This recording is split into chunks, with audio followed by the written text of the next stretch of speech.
नमस्कार। आज हम एक बहुत ही दिलचस्प चीज देखने वाले हैं। हम भारतीय रेलवे के इतने बड़े, इतने विशाल प्रशासनिक ढांचे को समझने की कोशिश करेंगे, और वो भी सिर्फ एक डेटा टेबल के जरिए। ये टेबल हमें बताएगी कि पिछले 70 सालों में भारत का रेल नेटवर्क कैसे बना, कैसे बदला और कैसे आज इस मुकाम तक पहुंचा है। तो चलिए इस टेबल में थोड़ा और गहरा उतरते हैं। देखिए, ये सिर्फ कुछ नाम और तारीखें नहीं हैं, ये अपने आप में एक ऐतिहासिक दस्तावेज है। इसमें भारत की तरक्की की, उसकी बदलती नीतियों की और उसके प्रशासनिक विकास की पूरी कहानी छिपी हुई है। तो हमारा सफर कैसा रहेगा? सबसे पहले हम चलेंगे 1950 के दशक में, जब इसकी नींव रखी गई थी। फिर देखेंगे एकीकरण के लंबे दौर को। उसके बाद आएगा 2000 के दशक का वो महान विस्तार, और फिर आधुनिक जोन को समझेंगे, और आखिर में इस पूरे 70 साल के सफर का सार दिखेंगे। तो चलिए सफर शुरू करते हैं और सीधा चलते हैं आज़ादी के बाद के पहले दशक में। देखते हैं कि उस वक्त शुरुआती रेलवे जोन कैसे बनाए गए थे। 1950 के दशक में फोकस बड़े और मजबूत जोन बनाने पर था। जरा सोचिए, सिर्फ 1951 और 52, मतलब 2 साल के अंदर ही 5 बड़े जोन बना दिए गए। और ये सभी जोन देश के जो बड़े बड़े महानगर थे उनके आसपास केंद्रित थे, मतलब जो उस समय के आर्थिक और प्रशासनिक पावर हाउस थे। तो यहाँ एक सवाल दिमाग में आता है ना, कि अगर जोन बड़े शहरों के आसपास बन रहे थे, तो वो कौन से शहर थे जिन्हें नेटवर्क की रीढ़ बनने का गौरव मिला? और इसका जवाब बड़ा दिलचस्प है। देखिए, शुरू से ही 2 शहरों पर खास ध्यान दिया गया, मुंबई और कोलकाता। मुंबई को 2 जोन के हेडक्वार्टर मिले, सेंट्रल और वेस्टर्न रेलवे। और ठीक वैसे ही कोलकाता भी 2 जोन का केंद्र बना, ईस्टर्न और साउथ ईस्टर्न रेलवे। ये दिखाता है कि शुरुआत से ही ये शहर नेटवर्क के लिए कितने ज्यादा जरूरी थे। तो ये जो शुरुआती तूफानी रफ्तार थी ना, इसके बाद कहानी में एक लंबा ठहराव आता है। नेटवर्क एक तरह से स्थिरता के दौर में चला जाता है। ये बात सुनने में थोड़ी अजीब लग सकती है, लेकिन ये सच है।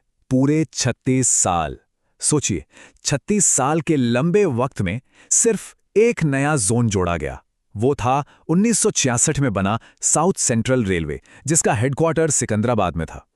ये लंबा ठहराव हमें सोचने पर मजबूर करता है कि शायद उस दौरान देश की प्राथमिकताएं कुछ और थीं और मौजूदा ढांचा ही काफी माना जा रहा था।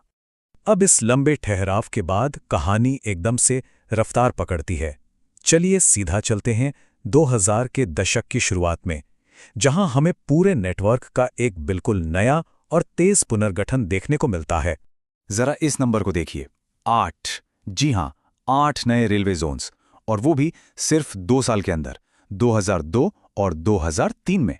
ये तो भारतीय रेलवे के इतिहास में एक तरह की क्रांति थी, जिसने दशकों के सन्नाटे को तोड़ दिया।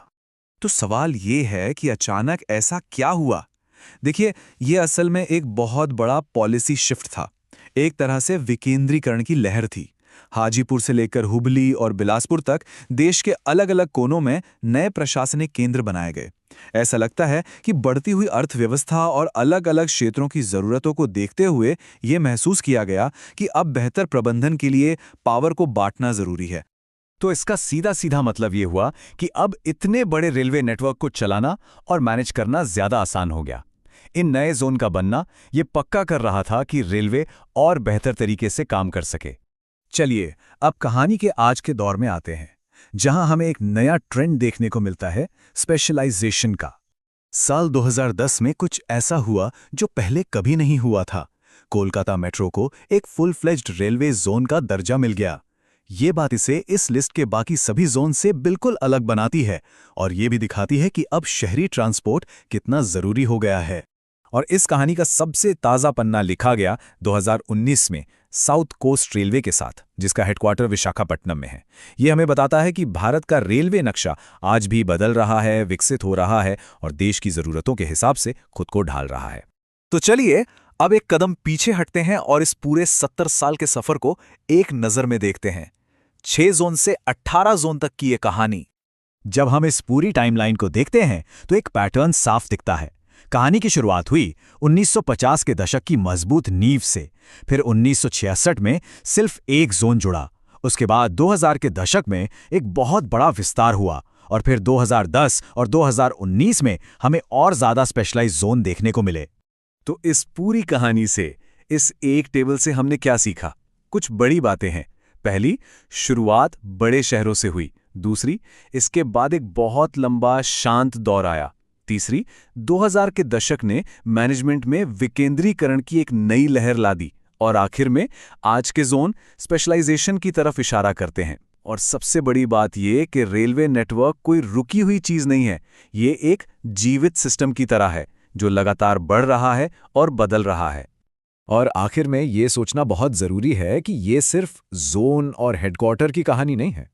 ये उस सफ़र की कहानी है जो हम और आप तय करते हैं। जोन का ये 70 साल का विकास ही है जो देश के एक कोने से दूसरे कोने तक की यात्रा को मुमकिन बनाता है। तो सवाल यह है, आने वाले 70 साल रेलवे के लिए प्रशासनिक स्तर पर क्या नए बदलाव